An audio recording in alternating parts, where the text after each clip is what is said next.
Olá, e hoje nós estamos recebendo aqui no Diálogo Franco o Dr. Marcos Pagan, foi juiz eleitoral, atuou como juiz eleitoral, está atuando em Monteiro Lobato e é juiz do Juizado Especial de São José dos Campos. E a gente falava no final do bloco anterior a respeito da insegurança pública, especialmente aqui no nosso estado, com esses episódios todos que nós estamos assistindo, substituição agora do secretário da Segurança, dos comandantes das polícias. Como é que nós podemos interpretar isso? O que está acontecendo? Por que chegamos a esse ponto, doutor Marcos? Parece que nós temos hoje uma situação de enfrentamento. O crime organizado de um lado, aí tem a questão relativa às penitenciárias, que nós já mencionamos isso, né? Uma certa negligência em relação ao aparelho celular e a rigidez na disciplina nesses estabelecimentos penitenciários, com também do outro lado, embora aqui em São Paulo nós tenhamos uma polícia muito bem armada, com poucos casos relacionados à corrupção se comparados a outras polícias, mas nós temos também no lado da polícia um despreparo e a gente não sabe exatamente o que aconteceu, realmente é uma questão muito complexa, mas esse enfrentamento chegou a tal ponto que nós praticamente duplicamos os nossos índices, principalmente de homicídios. Isso está sendo investigado, é evidente, mas eu acho que isso reflete, sabe, Marcondes, uma situação que é muito típica das democracias e desse momento que nós estamos vivendo. Nós não estamos sabendo lidar adequadamente com as pessoas que cometem crimes. Seja porque nós não conseguimos cuidar delas na época em que elas estavam se evoluindo, né, estavam se tornando adultas, seja porque também nosso sistema penitenciário não ressocializa, e eu como juiz corregedor, é chato falar isso, mas ressocializa 10% ou 20%. Na verdade, nós preparamos essas pessoas... Acaba sendo uma escola do crime, Isso não é só simplesmente uma expressão. A gente sabe que eles são cooptados, principalmente os pequenos traficantes, acabam ficando com o rabo preso com o crime organizado, porque ficam devendo advogados, etc. Então, eles ganharam muita força. Eu acho que foi nesse ponto que o nosso sistema errou, que foi deixar que o crime organizado e principalmente algumas facções criminosas tomassem esse vulto e essa organização. Doutor Marcos, o que às vezes chama atenção, entre outras coisas, tudo bem que nós não cuidamos da nossa criança, nós não cuidamos do nosso jovem, as escolas deixam a desejar, os professores mal remunerados, quer dizer, todo um contexto. A família desagregada. A família desagregada, né? Que é fundamental, colocar isso, os exemplos aí são horríveis. Mas, além de tudo isso, será que não falta um pouco mais de eficiência nos nossos serviços de inteligência? Por exemplo, o governador do Estado há pouco tempo declarava que crime organizado, PCC, era muito fruto de lenda. Ora, a gente sabe que não é essa a verdade. O secretário da Segurança que saiu... dizia que estava tudo bem, tudo em paz. Meu Deus.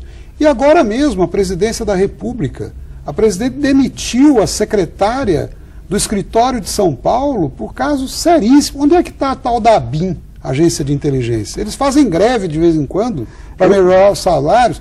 Não está faltando investir nessa área com mais seriedade, mais comprometimento? Os cargos na polícia, às vezes, são políticos. Nós temos delegados aí incompetentes, senão, para não dizer outra coisa. Tem muita gente boa. Que não conhece, às vezes, a região, né? Não conhece Exatamente. o crime. E nós, além de nós estarmos um pouco defasados também em relação a equipamentos, nós temos também esse problema que você colocou, não é pontual, ele é fundamental.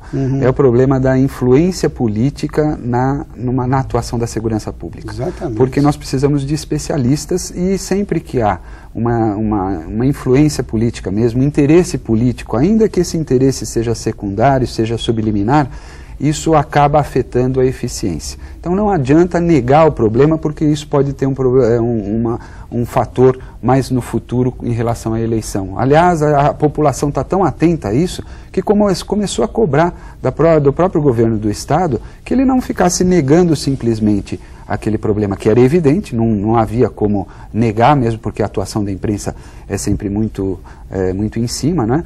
Então o governo do Estado foi obrigado a verificar isso e aí é o evidente. Né? Eu acho que enquanto nós tivermos deputado indicando delegado seccional, assim por diante, a gente vai ter dificuldade em melhorar. Realmente tem que ser mais profissional, né? Isso atrapalha, Marcondes, mas eu queria só fazer um comentário com esse termo de inteligência. Eu acho que hoje a gente não deve chamar esse setor de inteligência. Por enquanto, é um setor de informação, né? Nós precisamos melhorar muito para chegar e dizer que nós temos um setor de informação, se o senhor me permite, usando uma linguagem mais apropriada, é um setor de informe.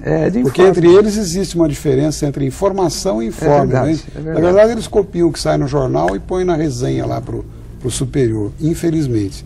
Tomás, mas mudando um pouquinho, vamos fazer um balanço das eleições, já que o senhor atuou como juiz eleitoral, atuação dos promotores, dos próprios juízes, agora a prestação de contas.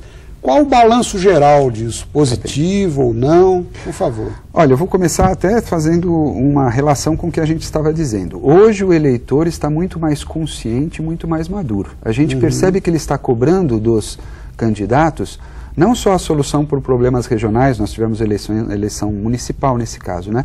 Mas não só, ele está cobrando também uma coerência partidária, uma coerência de ideologia, uma coerência de atitude, e algo que nós trouxemos nessa última eleição que foi fundamental, a questão da ficha limpa. Então hoje também se olha para o passado do candidato. Esse é um aspecto que eu acho que é fundamental e foi muito importante. E nessa eleição funcionou isso, né? Funcionou, e isso cada vez mais vai aparecer nas próximas eleições. E como é que nós podemos fiscalizar os eleitos, nós eleitores? Então, o segundo aspecto é justamente esse. Se o eleitor está mais consciente, mais maduro na eleição, na escolha do seu candidato, ele também vai estar mais atuante depois.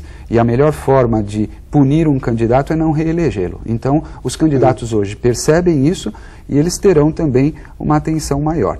Durante a eleição, Marcondes, o que nós tivemos foi a consolidação de um sistema eleitoral que está atuando muito bem. Não é porque eu sou juiz eleitoral, não. Isso começa com os cartórios eleitorais, passa pela atuação muito importante dos promotores eleitorais e a justiça eleitoral como um todo atuando de forma firme, atuando de forma que dá uma credibilidade muito grande ao resultado, rápida, né, principalmente na parte depois de conseguir mostrar, divulgar a apuração dos votos, né?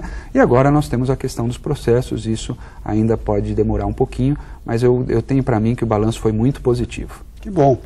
Isso é interessante para todos nós, porque há pouco tempo atrás nós não tínhamos essa celeridade toda, né? O processo era mais entranhado, mais amarrado, e agora o próprio eleitor sente essa evolução. Eu quero pedir mais um minutinho de licença, a gente vai para um breve intervalo e já volta. Continue conosco e com o Dr. Marcos Pagan, juiz eleitoral. Até já.